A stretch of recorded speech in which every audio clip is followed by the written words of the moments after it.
Hey, welcome everybody. Look, Hey, Kathy's here. yeah, She's hi. smiling again. Hi everyone. Yoo-hoo. I had to go to a place. I don't have high-speed internet at my location any longer, so I had to go to a place that would provide me with high-speed internet. So here we are. Thank you, everyone. Glad to be back, and it looks like it's going to be a really good show. Oh, yes. Yeah. Oh, yeah. By the way, quiz to you too. You should Yes. know that thing. What is the special day today? Special day today. Uh Is oh. Kathy on the show again, Dave? Oh, I don't know what. uh, What is it? ladies and gentlemen, It's your our birthday. co host Happy did not birthday! know Oh, that is the National Dog Day. yes, that's right. Yes. National Dog Day. Every Right. day is a National Dog Day. Yeah. Well, they put it on calendar. Oh, well, I don't Well, want it's to on the scare the calendar. audience. Please, audience, have mercy on us. Stick around. We're good people. in our life, every day it's a National Dog Day. Yeah, Yes, Okay? yeah. For because those the of us that love dedication there. dogs. Yeah. So bear with me now. We have a topic that is very interesting. Hmm. What would that And, be? well, how do you take your dog in public? I'm taking for a walk, put the leash on, Yes, with the a collar leash on, on to and a go, collar. right? Okay. What kind of collar are you using? Oh, that kind of discussion we have today. That's a Yes. big discussion. Well, you know something or two about collar for dogs. Okay, let me give you a heads up, Kathy knows also. So right? Yeah. Roman, Well, I think spike collars are great. Nope. Kathy. Okay, I just give you a short notice for everyone who's listening. By the end of that show, you will know more than 99% of the trainers out there, and 99 of those people tells you you should use a shock collar, you should use a prong collar, you should use a flat collar, you should use a choke collar, you should use a harness. You will know more than that, Okay. guaranteed. Good. Ready. We're Okay. ready. Now, should we show something to start a conversation? Like, Good, throw it out okay, there. let's go. See something. We'll start from a collar. Mhm. And Meanwhile, I would like people to tell them why we should use a collar or not using a collar. I want reasons. I want to bust some myths here right on the spot. Okay, we're okay. looking at flat collars. Yep. Good. Buckle collars to be more precise, different Yep. sizes, Yep. 3/4 of an inch, half an inch. Right. Designer. Breakaway collars are Yeah, good. yeah, that kind of stuff. And we see a dog chewing on a leash. Great. Okay. So Okay. the first thing that usually people say is we need a collar and we need a leash to walk a dog. Because we need to put the tag somewhere. I get that. And then we have other people telling us, no, you should not use the collar because the collar gonna break the trachea and it's gonna choke the dog because the dog is pulling on the collar, so it's gonna choke him. You should use a harness. And then we have a variety of harnesses. So we have a variety of collars and we have a variety of harnesses. But all it does, basically, we want to control the dog with those devices, either a collar or a harness. Okay. Now, let's look at the dog as a base. Do I have a dog here anywhere? No, not really. So, why do we go after the dog's neck? And my next question is, why do dogs behave differently when we use a neck collar versus a harness? What is the difference? And we look into real life, we see that dogs kill animals by the throat. All the predators kill animals by the throat. Really, no animal is chasing the tail or going after the legs if he wants to kill a prey. Everybody goes after the neck. So in the body's process, in the body's program, there is pre-programmed whatever goes after your neck is about to kill you. The body remembers, body holds the score, Mhm. right? Now, if we put something on a harness on the dog doesn't have the same sensations. The body doesn't remember a thing around the body. The dog actually feels comfort being a little bit of a pressure around his body. He feels that care and emotional pressure around, not emotional pressure, but the physical pressure around his chest. We know that some dogs actually feel more comfortable having that slightly pressure around their body, feeling protected and guarded. Now, in reality, what we want to do is we don't want the dog to pull on a leash. And then we have the law that says you have to have the dog on the leash. Where to put the leash is not defined. It says the dog has to be leashed. Anywhere the dog has to be connected in a safe place between the dog and the person. And then since many people say we cannot have a harness, we cannot have a collar on the dog because the dog is going to choke himself, going to break the trachea, people suggest, well, the most perfect way to do that is to using a prong collar. And then we have all these pros and cons about the prong collars. The prong collars do not have a lot of pressure. We're gonna bust that one. And the collar doesn't hurt the dog. Okay, tried on myself, didn't hurt anything. Right? We're gonna talk about that. And then we're gonna say, well, you know what? They're scientifically proven to work. We're gonna bust that too. And then we're gonna say, you know what? Dogs behave that way is because their reflex is what makes the dog pull on the leash. So the more you pull on the leash, the more the dog tries to pull away from it. We're going to bust that too. And then we're going to say the dog doesn't feel the collar. We're going to bust that too. And then we're going to talk about the harnesses because many people, good example, right? Yeah. These are classic examples promoting the harness or promoting the prong collar. Now, if we look at the harness part, we're going to see there are different type of harnesses. We have the Y harness that goes in a Y level around the neck. They're very narrow. Some of them have a belly harness, so it goes a rope around the belly. May Yes. I slow you down? I have illustration of that, so Oh, good. Go ahead. we can go through these illustrations. So let's me put the right illustration. Hopefully, I'll grab the right one, Mhm. and it's called harness. I hope I have the right one. Let's see. Yes. So we have different type of harness Exactly. here. Okay. So let's start a little bit.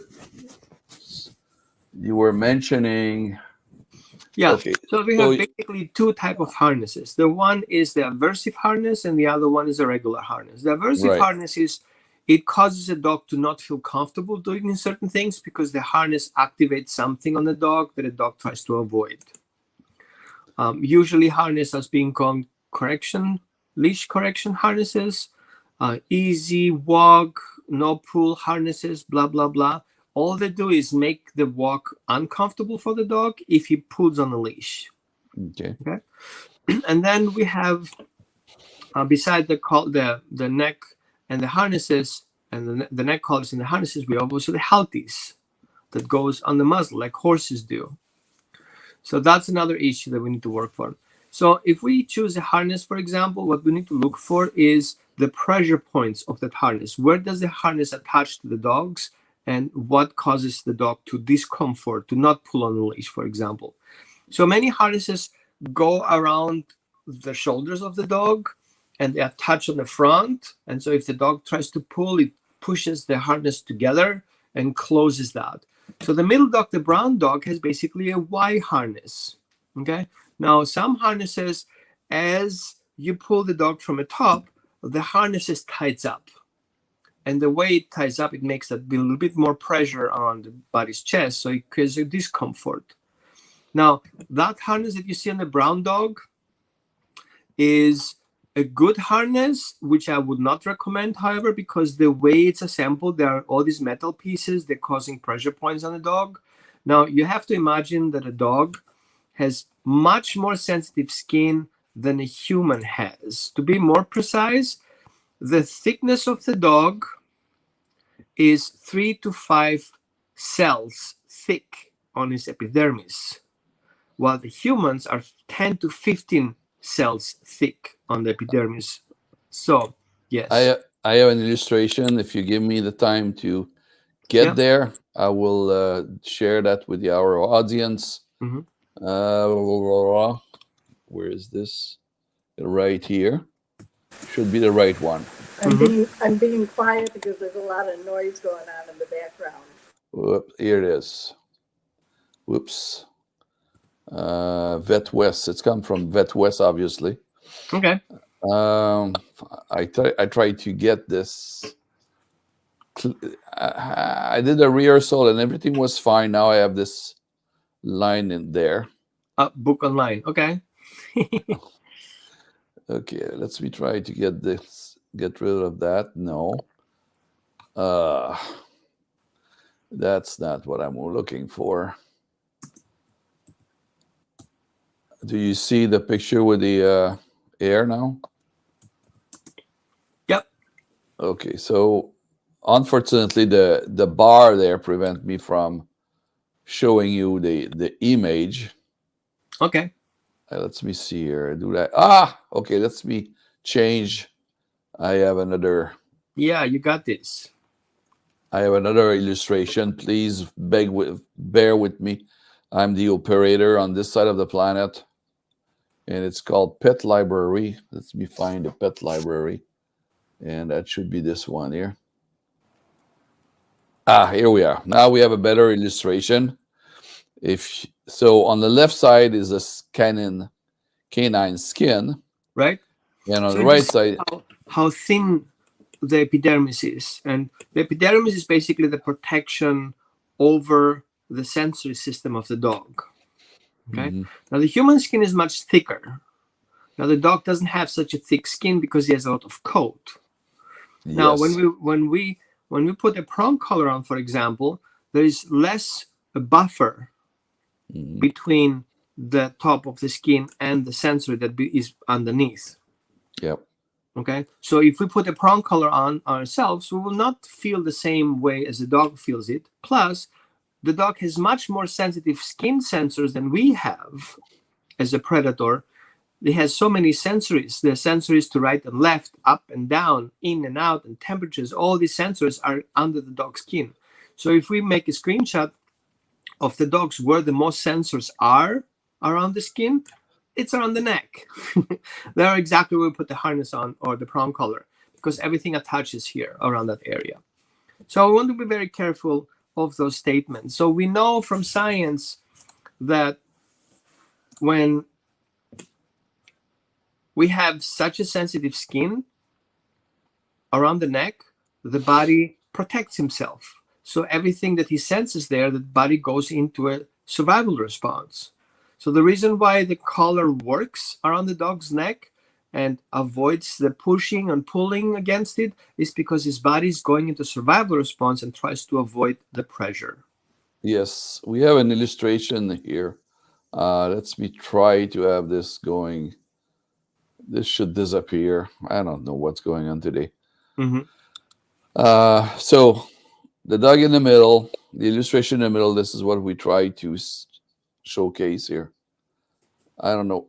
Okay. My computer is not nice to me today. Not nice to us. I lost it. Okay, here it is. Okay. So since you you have see the it neck. there, what Right. happens with the choke collars? They basically pressure the arteries that are under the dog's skin, the main arteries, and basically here. close them up so the dog doesn't get enough blood in his brain, and so he basically fades out. By fading out, we also trigger the dog's sympathetic nervous system, so the dog goes into survival response, and everything that he does is being rejected to the point to survive. Mm-hmm. So he will not push, he will not pull, he will not fight just because he wants to avoid fading. Yep. Okay. So we see that all these options that we have, except of the harnesses, all they want to do is to make the dog do something that he doesn't like. Mm-hmm. Now, some of the harnesses also do things that a dog shouldn't do or that the dog doesn't like, causing pressure, causing compression on the dog's body. So from our perspective, because we want you guys to know and making informed decisions, if your dog is struggling with pulling on the leash, no matter which tool you use, it will not address the main issue. Because all the doctor wants to do is going faster from one point A to point B, and you all try to do is make it slow. That's the reality of it. But in fact, if we have dogs roaming free, walking with each other, they're being together in a group, right? So there are the dogs, the one dog who knows what's going on, and the other dogs will follow him. Like, where are we going? Oh, I think I got something there running. I'm like, okay, let's go there together. And there is no dog attached to a leash. What makes them connected is their common target and the common goal. All the dogs have one thing in common. They want the same thing. So your best leash and your best collar is having a common thing that you want to do with your dog. So you don't need to do all those tools around it to get your dog to do what he wants to do.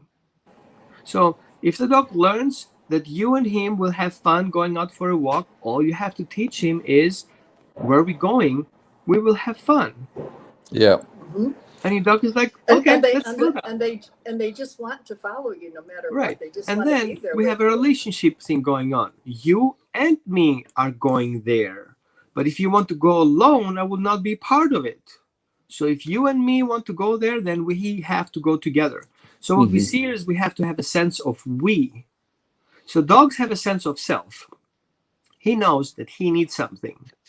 But he also knows that if he needs something, you have to sometimes be part of it. How else would the door open? And how else will the car open, right? So he understands that you are also part of things. But the we concept is an evolution of a relationship. It's me, myself, Excellent and I, point. and all of a sudden it's we and us. Yeah. Right? Wow. Yeah. And so you have to work on that way up. And there is no color and no punishment and no reward making that happen for you. That relationship has to be built up. Okay? And they have to understand what the results are from it. Exactly.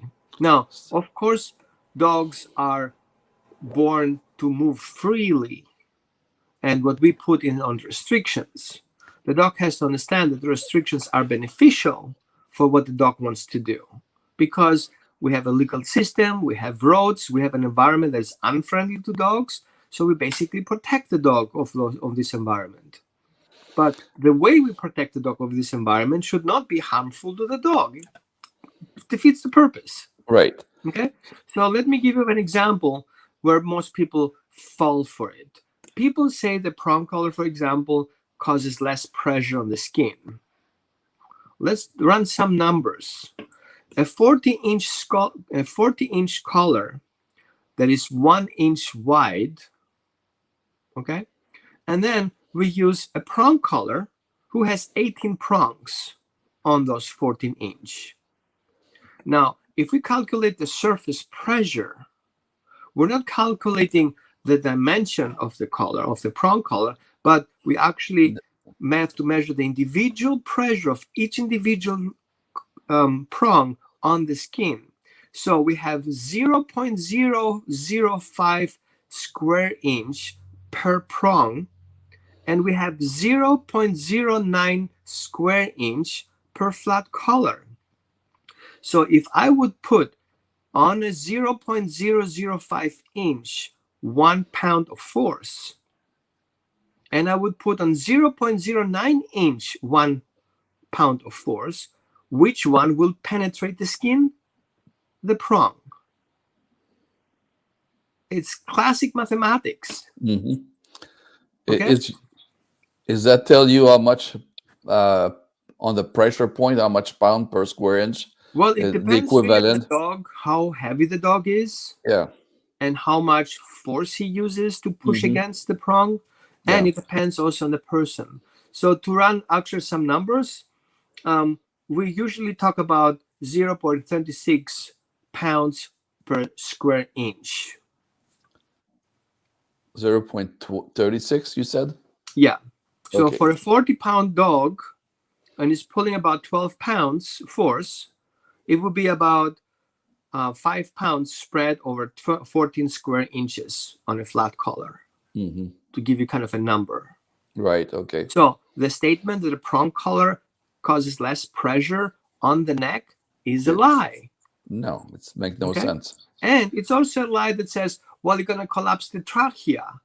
It's also a lie, because the mathematics and the physics says, well, you have 0.005 square inch pressuring against the trachea. And Yeah. I know people says, well, yeah, but my prongle is better because my prongle has a special tool in it that splits the prongs to right and left around the throat. Yeah. Yes, but it's still pressuring there where the thyroid is. We Yes. don't collapse the trachea, we hurt the thyroid. May I make a jump in slightly? Mhm. The comparison I have is a needle. You have a sharp needle, and you put very little pressure. No, not And sharp. Just make it a cut needle, just a nail. well, I Feel was trying. enough. I was just trying to have a common experience analogy with what you were saying. So if you have a needle and with very little pressure, that will come through the skin, right? If you have 18 of these needle, you don't need much pressure for that come through the skin. So that's these 18 point there are a little bit, as you said, it's like a nail. They Mhm. might not be sharp, but it's like a nail, and the pressure is exponential by this because it's a very little surface. 155 times more pressure per square Yes, inch yes, than a flat collar. exactly. Thank you for the number. It's 155 times more pressure per square inch Yep. than a regular collar. Yep. That's a lot. Oh, really? Yep, it is. Yeah. But then we have the head halties. Now, you cannot put head halties on a prong collar on the nose, because through the nose and through the face, we have so much blood vessel going through the nose area, because Mhm. it's a whole cooling unit. So Right. imagine that a dog doesn't have the skin condition that we have, so it doesn't sweat the way we do to cool down. So basically what we are, let's call it air cooled, Mhm. okay? Because our skin, we evaporated through the skin. The dogs evaporate cooling through his tongue and through this breathing. So by Yeah. breathing in and out, basically what it does, it creates this airflow over the tongue, and through Mhm. the tongue, all these blood vessels are going in, and through the nose cavities. Yeah. And what it does, it cools down the blood that goes through the body. Yeah. That's how it cools down. Plus, he has also some cooling system in his chest area and some on his paws. However, the main cooling system is through the face. Now, if I Mhm. put a halty on, the first thing I do is restrict the mouth, how far it can open, right? The next thing, I restrict the blood flow around the nose, and I'm creating a lot of pressure points. And hear me out here. How many times have you put glasses on? I don't even have anyone here. And you're like, oh man, I have these pressure points on my nose. Mhm. And you Guess get what? indentations. Right. Right. And they're only hanging with a glass weight. You don't even put weight on it. It's just their own weight. And you're like, oh man, my nose. So yeah, it's So painful. imagine you have a dog who's pulling on that harness and a person who's pulling back on that head harness, and it restricts the airflow and it restricts the blood vessel. Now, we Mhm. have already scientific evidence about that is not a good thing to do. Okay, I'm not reinventing the pressure. Fortunately, before a couple of years, we didn't have that scientific evidence. Now we do. So there is no excuse to say, oh, they're just fine. We use it in horses too. Well, the science says with horses and dogs are the same problem. It restricts the blood flow. It has a problem. It is a health risk. Mhm. Yes, you can ignore it or you don't. Anyway, it's everybody has to make own choices. And then we have again the harnesses. There are different ways of functioning. The one Mhm. is, we know that harnesses, the way they're restricting the gauge, are doing health damage. The dog is not walking properly because you seen these people having the pants halfway down and they have this weird walking going in, okay? Or you have seat belt on You have your belt not tied up really, and your pants are going down and down, and you cannot pull them up, so you kind of walk weird about it. The same thing happens with dogs. If the harness pushes the wrong way, the dog doesn't do the right gauge. The dog is not taking over his weight and suspend it correctly, and that causes injuries on the back. And the dog starts getting tense, and he has tension problems and adjustment issues. And we have again scientific evidence that this of many type of harnesses are causing misalignment in the spine, which cause nerve pain, and so on and so on. So how do we do with that? There are specific harnesses. They have now one harness that actually scientifically proven to be very good, but it has individual pieces. It has the pieces that goes around the neck, then it has a piece that goes around the back, and there's pieces that goes around the front, and the pieces that goes around the set. And the importance of that is the geometry of the dog's body layout. Yeah. What is the dog's neck look like? What is his chest width? And what is his angle between the collar and his joints? So if you look at from the side, okay, if I would be a dog and I would walk, my elbow, which is up here by the dog, is going to make that movement, and exactly there is the harness. So basically he's rubbing against the harness. Well, that's annoying. Yeah, And I what haven't. the dog will Yeah. do, he will open up his elbows and he will walk like a frog, right? Yeah. To avoid that And, friction. wouldn't he get sore spots too? Right. And sometimes the harnesses are so tight.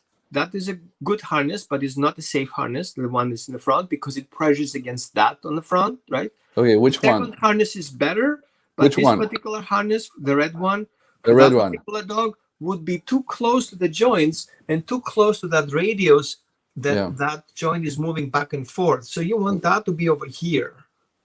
Okay. So can you, because there's some adjustment for the tension here, you can release the tension or Yeah, bring. but that is kind of like a shoe that goes from 27 to 35, and you have to fit it to your screwing there and tightening there. It's kind of like weird. You have to really do good measurements. However, there are harnesses that, and I'm not supporting that company in person, but I know that they're very good at that. They have individual pieces. So you take the measurements of the dog and they send you a harness that fits particular to your dog with not doing any adjustments.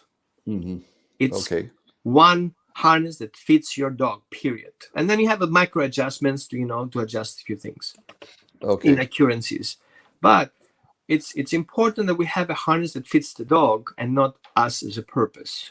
It's the dog who has to wear it. And I know how it feels like if you wear a shoe that doesn't fit you well, and how it feels like if you have a shirt that, that over here, and you do all this, it's because it annoys you. Well, the dog happens much more easier than that. Because remember, your skin is 10 to 15 thick of the cells, and the dog is just 3 to 5, meaning the dog feels more and more sensitive. And if a dog can feel a fly sitting on his coat, does it make a sense? All of a sudden, you don't know if a fly sits on your hair. The dog knows, though. So you see that difference alone make us become more aware. What exactly do we need to do with our dog? So don't use those tools to correct the dog's walking. Okay. Because it comes at the cost of how the dog feels about it. Okay. We need like to, take a deep breath and try to separate things. So we have the regular collar that you put around the neck. This is a yay or nay? Yes, but. Okay, show me the but. The but is if you rely on the collar for your dog not to pull. Because the dog will pull against the collar, will cause problem in the trachea. We agree on that. Right. Okay. Now, if you will use a prong collar, that's my second question. So the collar, as long as the dog is trained not to pull on the collar, it's a acceptable mean to have a leash, and the dog is on a leash, and there's not no the pulling. Favorite one, but we tolerate it. We say it's okay. It's okay. So it's not the best, but definitively not the worst. Correct. Okay. Now the worst, the prong collar. Prong collar and halties. Okay, let's start about the prong collar. This is the first issue we have. Okay. You summarize it or explain that the pressure point Is 155 more, 150 time times more more intense pressure. flat collar. Yes, so that's already a big no. That's physics. You don't find the scientific evidence about it because Right. physics is the evidence. Right, that's correct. That's why you have sharp knife to cut. Right. You don't have dull knife Or you to get a cut. karate kick. Ho, ho. Right. So you're pressurizing here, and that's not Yes. conductive to anything. Even if the dog is not under pressure, because Right. people says pressure off, pressure on, the weight of that prong collar in itself Yeah. is already a pressure point on the dog's neck that is many times more sensitive than a human skin. Yes, and also these collar are usually made of metal. Yes, and some of them are plastic too. Uh, And some of them are even hidden. So we don't want to know everybody about it. So they're camouflaged. right. They camouflage inside a collar, Yeah. and you have some hole that stick out inside the collar. It's just a collar that goes over the prong collar. So it looks Right. like a regular flat collar. Right. But it's not. Okay, I agree with that. Mhm. I'm not going to argue. Some people put even, bandanas over it. Right, just to cover it and say, Yeah, look, yeah. nice, my dog loved me. And I'm not sure about that. If the dog will say, yes, I love you, boss. Okay, No. next, harness. Harness is a better way as long Better way, as but as long as the harness is Tailor. proper fit for the dog's body physiology. Mhm. It should be, if I understand what you said before, the harness should be slack, not putting any pressure. Snug fit, but it should have room for the dog to expand. As the dog And gets move. hot, his body Right. expands. Right. So the the harness should have that tolerance to expand with the dog's expansion. Okay. Okay. So And shouldn't tie it up when the dog gets too hot and overheated. okay. So to start with, it should be measure for the dog. Yes. That's You the really first have to common put sense. measurements. You have to measure the neck position. Yeah. Mhm. You have to measure the chest length. You Yeah. have to measure the chest perimeter, and you have to measure the neck shoulder. with the shoulder relationship. Yep. How is this proportion? Because you don't want one piece of the harness to affect the joints Right. or You affect might- the harnesses or affect the trachea. Because Okay. if the harness goes too high up, the dog is basically, every time he wants to bend down, he's going to have that edge of the harness pushing against his throat. An example: you have on one end a Doberman with the size of the shoulder. Let's say, just for the conversation, 15 inches. You have a bulldog, 15 inches of shoulder. The same harness will not fit. The bulldog will not fit the Doberman. Right. That's why you need to have proper measurement. Right. The in shorter that the sense. elbow is, the different what the location of the harness can be. Too far Okay. back is not really helpful because the dog can get out. So we have all these situations going, and especially more important for dogs who have to constantly wear a harness. For example, service dogs. Mm-hmm. So the study started from there because we need to know dogs who wear harnesses for a job, like military dogs and service dogs who do special jobs. They need to wear a harness all day long without causing them problems. Right. Okay, imagine the military spends tens of thousands of dollars on a dog training on a dog, and then the dog resists the harness because he doesn't like it. Right. And sometimes we have to put weight on the harness. There's gear walking up too. Right. Parachutes attached to them, or not parachutes, but harnesses attached to them, because the military people have to do things with the dogs as well. Right? They drop And from then you have airplane with the service dog dogs attached to have them. Hold handles, have to hold weight of the people getting up, using the dog as leverage. Right. Okay. That was my question about the handle on the top of the dog. Is that helpful or not helpful? Is that a plus or a minus? It's depend on the Plus or use of it. minus, we need it for the people. Is it Right. good for the dogs? Of course, no. Okay. How would you feel having a camelback on your top and having carry stuff? I used to go military and working with my backpack. It's not a happy walk.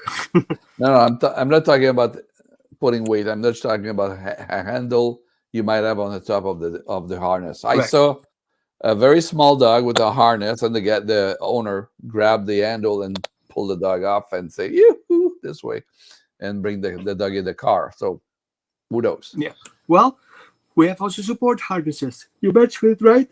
For example, dogs who have disabilities and they need to be walked, where Mhm. basically the harness goes even around the legs so people can lift them for them to go potty. Okay. So yeah, we have all these options. So had anybody of you have any questions? Did you guys know who was watching this, all these details? There was an audience at up to 19 at some point, but nobody sent a comment. I think they were mesmerized by your explanation. And so if member of our audience want to ask a question right now, I think it's the time. And otherwise, I'm going to say this is the end of. We covered the topic. We covered the topic, which was a collar, the type of collar, and some judgment call and decision to be made about these collar. Discarding is the prong collar. We don't want to arm, and we didn't talk about these electroshock collar. This is a no in our book. So I bet you didn't realize that that's the quietest I've been ever since we've been doing the shows. There was so much commotion going on in the background. I didn't want to disturb you, Roman. So next time I'll try and do better. yeah, Okay. we miss you when you don't disturb anybody. Roman, closing word. If you have a problem with walking your dog, don't use tools to address it. It's a relationship and educational issue. So the dog needs to know that you and your dog are a team and you're going to do things together that are more fun than him doing it alone. That's the whole purpose of a walk. Yep. Mm-hmm. So correcting a dog with a tool like a prong collar, harness, or halter is not a good idea. There's nothing wrong with a dog that you need to be corrected with. If a dog does something, does it because he believes that's the best way to do. So telling him he's wrong is not really helpful. Show him an alternative direction that he can use. And then you can tell him, I love that part and I don't appreciate this part. You don't need to correct it. So again, it's a relationship between the dog and the owner, which is the key point here. And Right. we need to develop that. There's a video I would like to point out that if you go to Roman Gottfried Oh, Holistic the landing video. Yeah, on YouTube. At YouTube. Holistic Dog Training, my YouTube at Holistic Dog Training, you're going to see the landing video. I'm using a leash and a regular collar, and you will Yeah. never see basically the leash being tense. And Right. that dog usually attacks people and dogs and cars, and we work on the driveway. And yes, he's using a leash like this. Yeah. And no pulling. And No. in the course of the video, it's went from a dog pulling to a dog following. Yep. And the video is about what, 15 minutes? No, I think it's 3 minutes. 3 minutes? Yeah. The other one was a stray dog. Yeah. If you mean this one, in my playlist, I have a dog leash videos Okay. playlist. And I got a stray dog who showed up in my property, and I kind of had to keep him because he was roaming around, so I need to find his owner. So I had a leash on me, so I put the leash on, and he's like, I'm going to pull. I was like, perfect to make a video right now. So I do the video on the spot with that dog, and I think in 3 minutes we got the dog totally kind of like, okay, cool, what are we doing? Okay, so our audience should go there, watch these video, and then after that, it will be the time for you to reevaluate the use of a collar or a harness with your dog. There's a lot of hearsay. Many people say things. Just because they say things doesn't mean they are. I get it. Okay, I did have to sit down and do some calculations, and then found out that I was also the idea. I was like, yeah, makes sense. So many prong collars, it doesn't have so much pressure. Wait, what did I just say? No, that's not right. And I put it together numbers, and I'm like, wow, 155 times is much more than just it's the same or similar. It's a lot Right. of a difference. I will come back to my needle at some point. Do you know what is the pressure per square inch on a needle used to? Theoretically, it's infinite, because from a technical perspective, you have a needle not really touching you. A knife really doesn't cut you. It separates the It cells. separates. Yes, and Okay, so it's the about needle doesn't yeah, penetrate you, it separates it, opening up kind of, between the cells. yeah. Yes.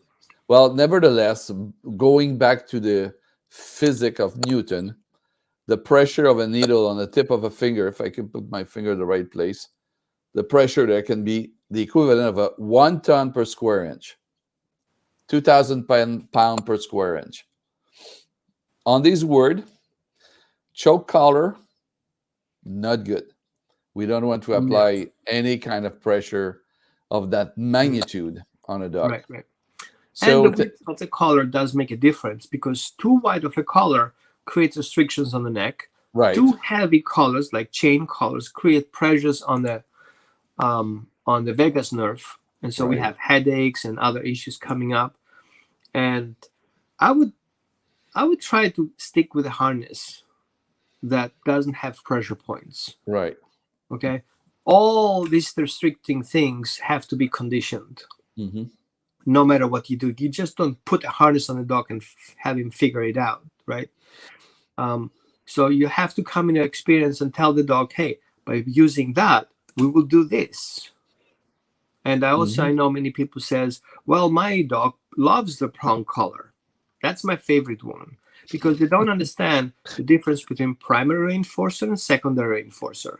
Yes. I hate my car, but I love to have a car if I need to go to the hospital and bring my partner there. Mm-hmm. Right? So do I Yep. love my car? No, I'm happy to have one. So does Yes. the dog love the prong collar? No, but he's happy to go for a walk with it. So if a dog wags his tail having a prong collar or a shock collar or It's any other because- tools, yeah. it's not because he likes the tool, he likes the walk. Right. Very, very common sense. Yes. We misread the dog, by the way, because we say, oh, he liked this. And no, he doesn't like this. He liked the byproduct of it, of the fact that it's going out for a walk. It's illuminating, Roman, what you're saying to us. And I understand Yes. I'm not judging people, because people get very offensive about, I'm not hurting my dog. I would never do that. Well, I'm not saying you did it on purpose. Somebody lied to you and you were thinking you don't. But now that you know, maybe you want to reconsider. Okay, on this word, thank you, Roman. Thank you, Kathy, for your presence, your radiation, your smile, your contribution. I'm sorry again that I haven't been able to talk too much, but you would have been annoyed if there was a lot of noise in the background. Yeah. We're good. So, okay. Thank you, everyone. Thank Great you. show, you guys. Thank you, Kathy. Okay. Thank you, Roman. And we'll See you next week. Yes, everybody next week. Bye-bye. Bye.